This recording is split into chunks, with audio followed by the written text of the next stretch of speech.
Honestly, what is the point of YouTube Rewind? The name implies it's supposed to be some kind of recap for the year, all the important moments in YouTube history, but like, do the how it should have ended people make these videos? Because they have the most obvious stuff in them that anyone could predict. Oh, Fortnite dances. Oh, a Drake song. Suppose I didn't predict Will Smith because he is quite literally the last thing I think of when I think of YouTube, so that was a genuine surprise. I gotta say, this year's YouTube Rewind in particular, more than any others, has kind of reinvented boring to me. Like, this video feels so much longer than it actually is, which I suppose in a way is kind of fitting, actually. I'm sure half of the creators in the video's content is excruciating to watch in a similar way. Yet again, I don't really know who anyone is, it's just a bunch of people. I recognize Ninja and Gabo Show, whatever she's called. I swear this project every year is such a missed opportunity. They have the safest, most basic sense of humor. They have a chance to be playful about the kind of stuff that happened in the last year, but obviously they don't because they're a corporate entity, and most of the people featured in this video are very safe content creators who make the YouTube brand look approachable and nice and accepting of all, when actually content creators are some of the most horrible, selfish, money-grubbing, deluded psychos on the planet Earth. Speaking of, throughout the year I've been making a list of things that probably should be mentioned in an end-of-year recap video, all to do with YouTube, but obviously wouldn't be in YouTube Rewind because YouTube Rewind is a pointless circle jerk. But speaking of psychos, of course there was the Logan Paul Suicide Forest nonsense, the mess that was TanaCon, infinite TikTok ads. Every 5 seconds it should have cut to a TikTok ad. That actually would have been funny. There was the whole drama of all the kids being kind of manipulated and used for clickbait videos, which was pretty messed up. There was that lady who was fake crying, and that was really funny. There was the horrendous shooting at YouTube HQ, which obviously would not be in a YouTube Rewind even on a good year, but yet that did happen in 2018. Even that whole Tide Pod thing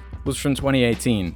Can you believe that? That feels like a decade ago now. There was the ridiculous Channel Awesome drama, that pretty insulting subscribe to black creators campaign YouTube did for a while. I just think you should subscribe to the people whose videos you like. I don't know why race has to be involved at all. While we did get Baby Shark, I'm surprised that Johnny Yes Papa bullshit wasn't in it. I'm kind of glad, actually. I couldn't take much more of what was already in this one. And of course, there was the recent event where YouTube just went down entirely. This year for YouTube is about as messed up as when it's revealed that King Julian is in an abusive relationship with a bear. So pretty messed up. Stop it! No means no! Of course, everyone's favorite part is when the video grinds to a halt to address the audience and panders to them completely. There's nothing really wrong with the messages they're trying to spread with this pandering bit, but it just feels so false and fake. And like, oh, we're in the bad graces of pretty much everyone. How can we make people kind of sympathize with us and make us look like we're heroes doing something more than just screaming into a camera for 10:01 minutes? That's what gets me the most, I suppose. It feels like a robot made this video. Everything on YouTube is about algorithms anyway, so I wouldn't be surprised if this entire video was formulated by some kind of algorithm itself. Like, Jesus Christ, why is John Oliver in this video?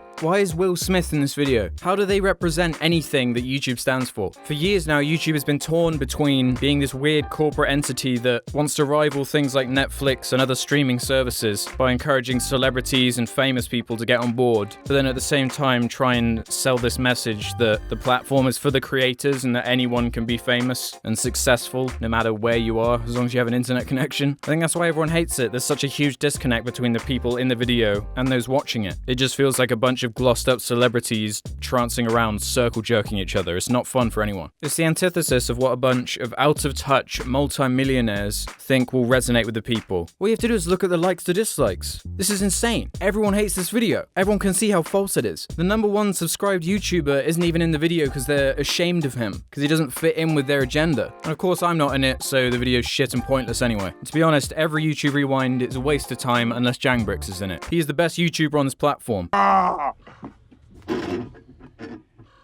that's hot. That's hot.